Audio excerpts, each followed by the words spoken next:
खुलुमबाय बे समाव बडलेण्ड इंखं टेलिभिजननि स्टुडिअ आं मिथिका नार्जारी दिनैनि गाहाय रादाबफोराव दङ।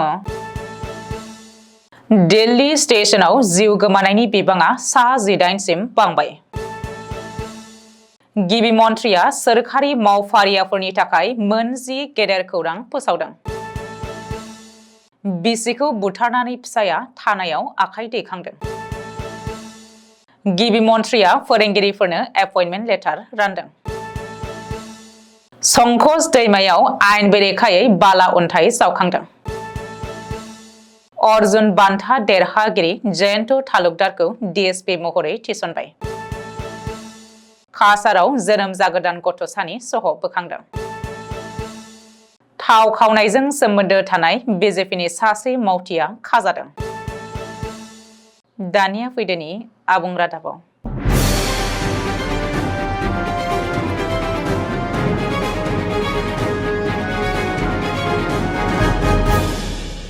दिल्ली स्टेशनाव खारलुं खारजियाव जिउ गोमानाय सुबुंनि बिबाङा सा 18 सिम बांबाय।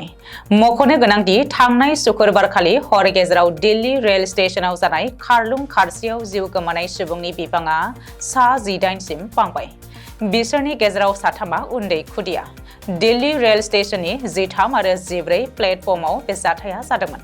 महाकुम्भआव थांनो ओंखारनाय तीर्थ जात्रिफोरनि थुबुरा प्रयागराज फारसे थांनाय रेलगारियाव गाखोनो थाखाय होंगो दोंगो खालामदोंमोन। बे जाथाया सोराङाव फैनाय लोगो लोगोनो गाहाय मन्थ्रि नरेन्द्र मोदी, नखर मन्थ्रि अमित शाह आरो उत्तर प्रदेशनि गिबि मन्थ्रि योगी आदित्यनाथआ हरनि समावनो दिल्लीनि रायजो बेंगिरिनो फन खालामनानै खौरां लाहरदोंमोन।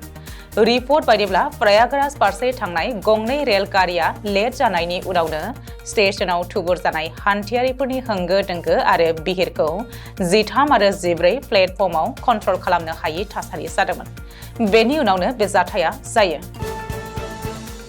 आसामनि सोरखारि मावफारियाफोरनि थाखाय गाहाम खौरां।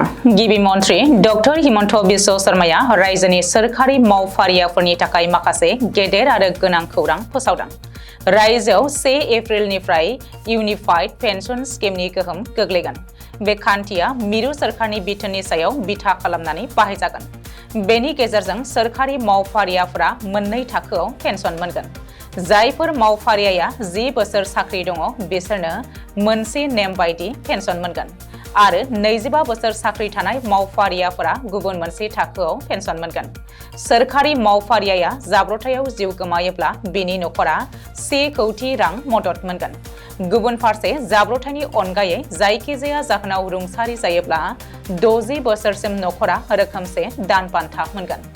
सोरखारि मावफारियाया आफन बाहन आरो आफन घर बिथांखिनि ऋण एबा लनखौ स्टेट बेंकनिफ्राय मोनगोन। ऋणनि बिबांखौ 30 लाख रांसिम बारायनाय जाबाय। बावैसो रेगुलार खालामजानाय फोरोंगिरिफोराबो सोरखारि मुलाम्फाखौ मोनगोन। रेगुलार फोरोंगिरिफोरा गिबि मन्थ्रिनि सुबुं सिबिथाय आरोग्य बिथांखिनि मुलाम्फा मोनगोन। फैबाय थानाय समाव फोरोंगिरिफोरनि सेनियरिटिखौ नायनानै गाहाय फोरोंगिरि आरो गोरायुं मासियाव थिसननायनि मुलाम्फाखौ मोननो हागोन। लोगोसेनो गोदानै थिसनथाय मोननाय फोरोंगिरिफोरनि 90% पेन्सननि खाबु मोनगोन। फैगौ सानफोराव सोरखारि मावख'गिरिफोराबो गावजों गाव सोलाय-सोल' खालामनायनि खाबु मोनगोन। बे खाबुआ 2026 मायथाइनिफ्राय जागोन। गुबुन फारसे दै जगाय बिफानजों सोमोन्दो थानाय अफिसार आरो मावफारियाफोरनि थाखाय गोख्रों बिथोन होदों। बे बिथोन बायदियै सोमोन्दो गोनां अफिसार आरो मावफारियाया सप्तासेनि गेजेरावनो सिगांनि जायगायाव थांथारनांगोन। गुवाहाटीआव फिन गिख्रंथाव बुथारनाय जाथाय। गुवाहाटी नोगोरमानि बामुनि मैदामनि उनाव बे खेबाव उलुबारियाव जादों बे गिख्रंथाव बुथारनाय जाथाया। दुथां फिसायनि आखायाव रुंसारि जानांबाय श्रेया भट्टाचार्य शर्मा मुंनि सासे आइजोआ। बिसिखौ खास्रि बिस्रि बुथारनायनि उनाव फिसाया पल्टन बाजार पुलिस थानायाव थांनानै गावखौनो गथायहोयो। बे गिख्रंथाव बुथारनाय जाथायखौ खालामदों रुबुल शर्मा मुंनि सुबुङा। रिपर्ट बायदिब्ला श्रेया आरो रुबुला 2 बोसोर बैसोनि सासे फिसाजो दङमोन। नखरारि दाङाबाजिनि थाखायनो बे गिख्रंथाव बुथारनाय जाथाया जादों होननानै सन्देह खालामनाय जादों। बबेखानि बे बुथारनाय जाथाया नोगोरमायाव बयखौबो सोमोनांहोदों। गिबि मन्थ्रि डक्टर हिमन्त बिश्व शर्माया सा 4529 फोरोंगिरिफोरनो थिसनथायलाइ एबा एपइन्टमेन्ट लेटार रानदों।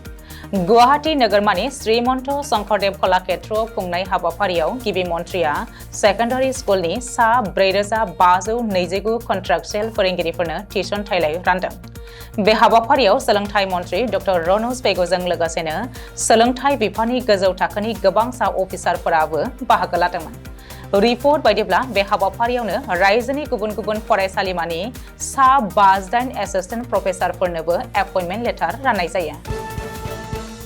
कक्राझार जिल्ला गसाइगाव महकुमानि संकस दैमायाव गोबाव समनिफ्रायनो आयेन बेरेखा बाला अन्थाइ जावखांनाया सोलिगासिनो दङ। गसाइगाव खाजोना बेंखननि 1 नं कक्सागुरि गामिनि थागिबि सुबुंफोरा सान्द्रु मुंनि मोनसे दिहुनग्रा कम्पानिखौ आयेन बेरेखायै बाला अन्थाइ जावखांनायनि सायाव अजद होदों। गामिनि सुबुंफोरनि हायाव आयेन बेरेखा जावखांनाया सोलिगासिनो दङ, मानोना दैमाया बावैसो गावनि बिथाखौ गोमालांनायनि उनाव गुबुन फारसे आवगायलांदोंमोन। गसाइगाव महकुमा मेजिस्ट्रेट कसुगाव हाग्रा खोन्दो मावख'गिरि गसाइगाव खाजोना बिफाना गामिनि नखरफोरनि गनायथि लायालासेनो फाट्टा हायाव आयेन बेरेखायै बाला अन्थाइ जावखांनाय आरो खनिनि खामानिखौ बन्द खालामनांगौ होननानै थागिबि सुबुंफ्रा अजद दैखांदों। मख'नो गोनांदि गामिनि 12,000 बिगा हानि 400 बिगानिबो बांसिन हाया दैमानि थालायाव गोदोलांदों। बेनिखायनो आयेन बेरेखा जावखांनाया सोलिबाय थायोब्ला फैबाय थानाय समाव गुवार ओनसोलाव थानाय गेलेग्रा फोथार, हाथाइ, फरायसालि आरो फरायसालिमाफोरा जोबस्रांगोन। बेनिखायनो ओनसोलनि रायजो राजाफोरजों लोगोसे गामिनि गोरायुं बयबो जयै सोरखारखौ दैबानाजों हा खुरखानाय आरो आयेन बेरेखा बाला अन्थाइ जावखांनायखौ बन्द खालामनो खावलायदों। अर्जुन बान्था देरहागिरि जयन्त तालुकदारखौ DSP महरै थिसनबाय। गिबि मन्थ्रि डक्टर हिमन्त बिश्व शर्माया अर्जुन बान्था देरहागिरि आरो अलिम्पियान आर्चार जयन्त तालुकदारनो डेपुटि सुपारिन्टेन्डेन्ट अफ पुलिस महरै थिसनथाइ होबाय आरो एपइन्टमेन्ट लेटार गथायबाय। दिनै श्रीमन्त शंकरदेव कलाक्षेत्रआव बानजायनाय हाबाफारियाव गिबि मन्थ्रिया जयन्त तालुकदारनो DSPनि एपइन्टमेन्ट लेटार गथायो आरो सिगांनि सोरखारा जयन्त तालुकदारखौ सिगाङावनो मान होनांगौमोन होननानै गिबि मन्थ्रिया गावनि बिबुंथियाव बुङो। मख'नो गोनांदि जयन्त तालुकदारा आसामनि गेलेमु फोथाराव सासे जोंख्लाबनाय हाथरखि।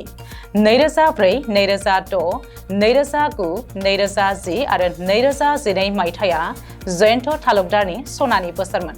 बिथाङा 2014 मायथाइनि सिगांनो गावनि गासैबो बिमुं आरो देरहासारनायखौ मोननो हादोंमोन, नाथाय सोरखारनिफ्राय मान मोननायाव फेलें जादोंमोन। काछार जिल्लानि धलाई ओनसोलाव जोनोम जागोदान गथ'सानि सह बोखांनो हादों। मिथिनो हानाय बायदिब्ला सनिबार मोनानि समाव लामा सेरनि हाग्रायाव गारनानै दोनलांनाय समाव लामानि सैमाफोरा जागासिनो दङमोन जोनोम जागोदान गथ'सानि सहखौ। मिथिनो हानाय बायदिब्ला जायगानि थागिबि सुबुंफोरा नुनाय समाव सैमाया माखासे देहाखौनो जाखांबायमोन। बे जाथायनि बागै पुलिसनो खौरां हरनायनि दसे समनि उनाव पुलिसआ जाथायसालियाव नुजाथिफैनानै मेडिकेल टेस्ट नायनो थाखाय गथ'सानि सहखौ बोखांनानै लाङो। बिमायानो गावनि गथ'साखौ खास्रि बिस्रि हाग्रायाव गारनानै दोनलांदों होननानै जायगानि थागिबि सुबुंफ्रा सन्देह खालामदों।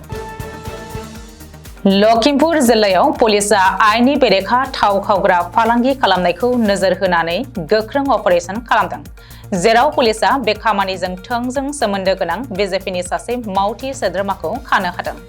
मिथिनो हानाय बायदिब्ला दिजु ओनसोलाव थानाय BJPनि मावथि बुलु दे मुंनि सासे दायनिगिरिनि न'आव लाबोनानै दोनखुमा फैनाय रोजा रोजा लिटारनि डिजेल थावखौ जब्द खालामनो हानाय जादों होननानै पुलिसआ फोरमायथिदों। बबेखानि बे गिदिर सिखाव खावनायनि नेटवर्कखौ संदाननो थाखाय पुलिसआ दासान्दि गोख्रों राहा लानाय जायो।